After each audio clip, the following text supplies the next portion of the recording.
contusão. Luto no esporte. Em Béthierville, Canadá, uma bandeira quadriculada cobre um caixão.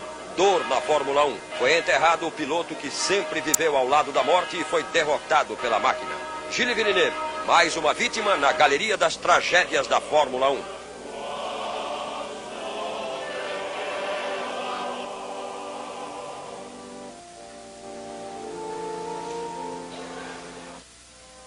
Em 32 anos de existência, a Fórmula 1 matou 27 pilotos em várias pistas do mundo. Em 67, um dos mais graves acidentes foi o que matou o italiano Lorenzo Bandini. Niki Lauda esteve um mês entre a vida e a morte após esse desastre no sinuoso circuito de Nürburgring. Lauda sobreviveu e no ano seguinte foi campeão mundial.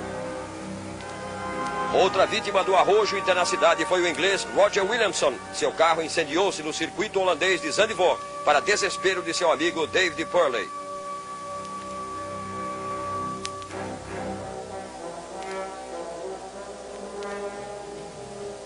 Desesperados ficaram também os italianos quando o alemão Von Trips saiu da pista, matou 16 espectadores e morreu no incêndio de seu carro. Foi o desastre mais grave da Fórmula 1 em toda a história, que possui uma vasta galeria de condenados como Von Trips,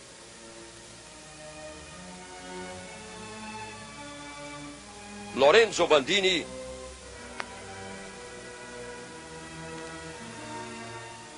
o americano Peter Revson, Pierre Courage, François Sever, o maior de todos, Jim Clark, Jochen Rindt. Em 70, Rindt venceu o Campeonato Mundial de Pilotos, faltando 2 provas para o final. Em Monza, num grave acidente, Rindt morreu. Colin Chapman, então, decidiu promover Emerson Fittipaldi a primeiro piloto da Lotus. E foi como primeiro piloto que Emerson venceu em Watkins Glen. Depois se tornaria bicampeão do mundo, com vários amigos no circo. Por isso, nenhuma morte o deixou tão abalado como a de Ronnie Peterson em Monza. Eu senti muito o Ronnie Peterson, sem dúvida. Eu tinha um respeito muito grande pelo Ronnie, o Ronnie tinha um respeito muito grande por mim. E fora das pistas era o meu melhor amigo.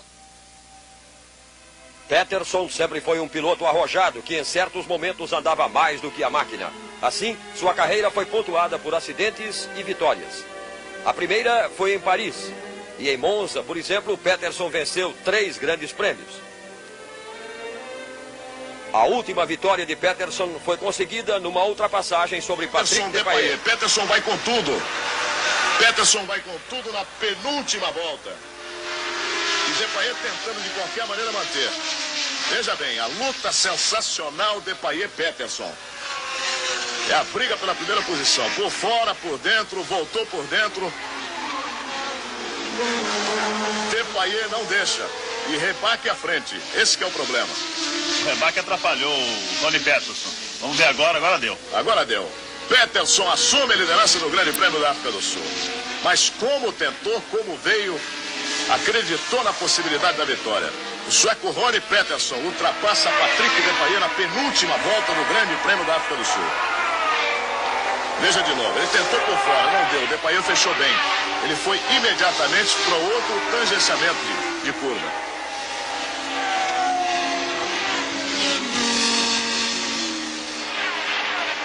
Sensacional, Ronnie Peterson. O acidente mais grave de Patrick Depailler foi uma queda de asa delta em 80. 6 meses depois, Patrick Depailler encontrava a morte numa curva de Hockenheim. Depailler, ao longo de sua carreira, venceu 2 corridas, mas não venceu a morte.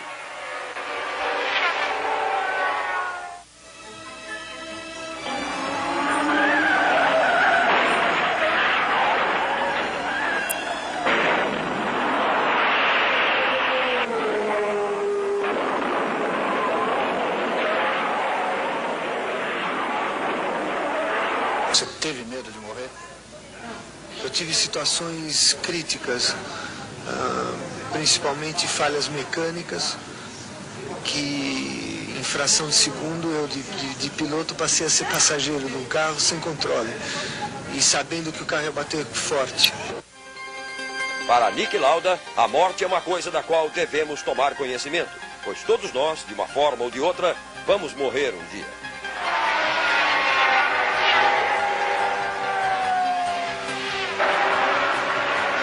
foi no dia 8 de maio que Gilles Villeneuve, depois de 5 anos de impressionantes acidentes na Fórmula 1, acabou se tornando a 27ª vítima do Círculo da Morte.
Hoje, no Autódromo de Zolder, terminou a carreira e a vida de um dos mais brilhantes pilotos da história da Fórmula 1, Gilles Villeneuve.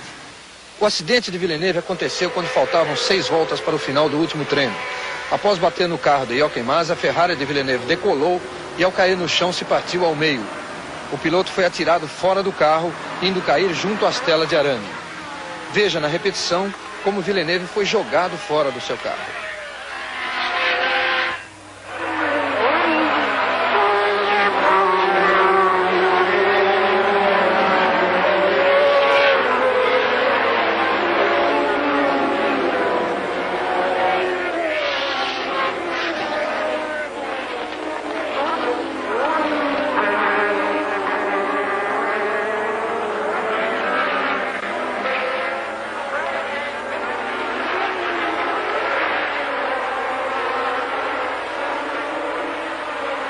Todos os pilotos pararam no local e Jochen Mass correu para tentar socorrer Villeneuve. Depois disso, os fiscais de pista passaram a tentar impedir a filmagem da televisão, encobrindo a ação dos médicos com panos. E, em seguida, colocaram Villeneuve na ambulância, transportando-o para o centro cirúrgico do autódromo e depois para a clínica de neurocirurgia San Rafael, em Louvain, onde chegou em estado muito grave, mas ainda vivo. A notícia do acidente chegou logo aqui ao box da Ferrari e imediatamente as portas foram fechadas. Mas em frente aos boxes criou-se uma grande movimentação. E era bem maior ainda a apreensão dos pilotos, do público e dos jornalistas. O fotógrafo Alvo Teixeira foi um dos primeiros a chegar ao local. O que se viu lá? Olha, eu estava na chicana quando eu soube do acidente. Eu corri imediatamente ao local do acidente do Villeneuve. Nós não vimos nada porque nós fomos impedidos pela polícia. Em seguida, nós tentamos chegar, todos os fotógrafos tentaram chegar perto do hospital onde ele estava sendo socorrido. Quando chegamos, a mesma coisa, eles nos deixaram a 100 metros de distância, nós não vimos nada. Villeneuve, 30 anos de idade, na Fórmula 1 desde 77, quando estreou pela McLaren, disputou 67 grandes prêmios e venceu 6. Foi com Gilles Villeneuve que aconteceram alguns dos mais graves acidentes da Fórmula 1. Entre pequenos e grandes, foram 11 ao todo. Um deles foi em 80 na Itália.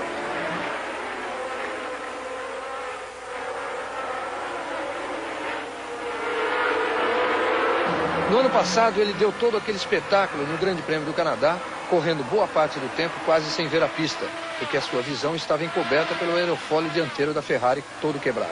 Naquele dia, após ter dado mais um dos seus habituais shows de habilidade, Villeneuve declarou que, como ele guiava muito forte, estava sempre esperando por um acidente mais grave. E quando viesse esse acidente, seria porque tinha que acontecer. Villeneuve foi quem trouxe de volta à Fórmula 1 aquele espírito romântico dos grandes prêmios do passado. Um piloto valente, às vezes um pouco louco, mas sempre um lutador. Mas apesar do acidente de Villeneuve, a Fórmula 1, que é basicamente emoção e perigo, não pode parar. E a 5ª prova do Campeonato Mundial de Pilotos vai ser disputada normalmente amanhã, com largada às 10h30 da manhã, horário do Brasil. Nos treinos oficiais de ontem e hoje, a Renault foi a equipe que teve o melhor carro. No primeiro dia, foi René Arnoux quem ficou com o melhor tempo. E hoje, Alain Prost conquistou a pole position. Nelson Piquet, voltando a correr com motor turbo, porque a BMW exigiu que a Brabham voltasse a usar esse motor, teve problemas e conseguiu apenas o 10º tempo. Chico Serra e Raul Boesel garantiram a sua participação na corrida, mas os dois largam na última fila.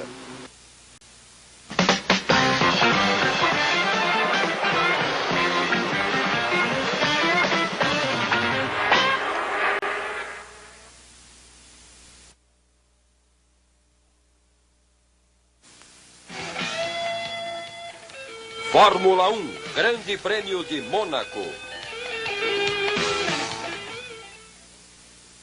Grande Prêmio de Mônaco do ano passado. O mais rápido, Gilles Villeneuve. Primeiro na bandeirada de campeão. Primeiro no pódio da vitória. Última chance para o canadense voador aceitar os desafios do famoso circuito de rua da cidade de Monte Carlo. O destino não quis Villeneuve no grid de largada em Monte Carlo 82. E a Ferrari, ainda consternada, não sabe como cobrir a brecha que Villeneuve deixou na acelerada fatal.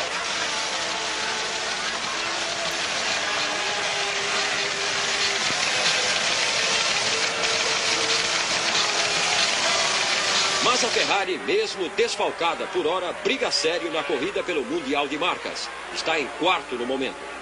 Antes dela, a McLaren de Watson e Lauda, atual líder da temporada com 29 pontos. A Renault vem em segundo. Arnoux e Prost somam 22 pontos. Terceiro, a Williams. Reutemann, que abandonou as pistas este ano, e Rosberg têm juntos 20 pontos. Derek Dale, o novo contratado, não marcou ponto ainda. A Ferrari, com 15 pontos, ocupa a quarta posição. A Brabham de Piquet está em sétimo, 6 pontos. E a Fittipaldi de Chico Serra em nono, 1 ponto. A situação do outro pega da temporada, o pega entre os pilotos, é o seguinte, na tábua de colocações. Alain Prost, França, 18 pontos. John Watson, Irlanda, 17 pontos. Keck Rosberg, Finlândia, 14 pontos. Os brasileiros, Nelson Piquet, o campeão mundial, 2 pontos. E a 11ª posição. Chico Serra, 12º, 1 ponto. O noticiário do Grande Prêmio de Mônaco tem novas informações agora, direto do circuito de Monte Carlo, com o repórter Reginaldo Leme.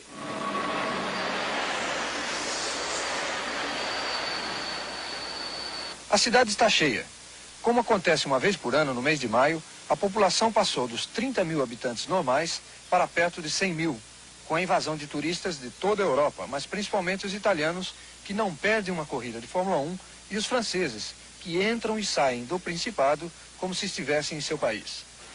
Todo este circo da Fórmula 1 está pronto para mais um Grande Prêmio de Mônaco, a corrida que normalmente é a mais importante do Campeonato Mundial. Mas para os pilotos, este não será um Grande Prêmio normal. Villeneuve morreu exatamente no último treino oficial de sábado, como este que terminou agora. E hoje, todo mundo está sentindo muito mais essa ausência. É difícil para se acostumar. Unfortunately, I'm still very sad because Niki Lauda diz que todos estão muito tristes. E mesmo sendo treinados para aceitar o perigo constante da Fórmula 1, é muito duro viver a perda de um amigo. we have to accept the danger which is in it. And that's what we have to do. Didier Pironi, que viveu lado a lado com Villeneuve na Ferrari, disse que a Fórmula 1 jamais irá esquecer o pequeno Gilles. Acidentes há na Fórmula 1 tanto. O problema é que o que aconteceu não poderia ter acontecido. O cinto arrancou, ele foi degolado e isso foi um problema grave do carro. Amanhã, quando começar a corrida, os pilotos terão que esquecer tudo isso. Mas enquanto não for dada a largada, Didier Pironi promete pensar só em Villeneuve. Ele concluiu que a contagem de 10 segundos antes de uma largada é o melhor momento de rezar por Villeneuve. Daqui a pouco, no Jornal Nacional, o treino de hoje e as posições de largada do Grande Prêmio de Mônaco. Fórmula 1, Grande Prêmio de Mônaco.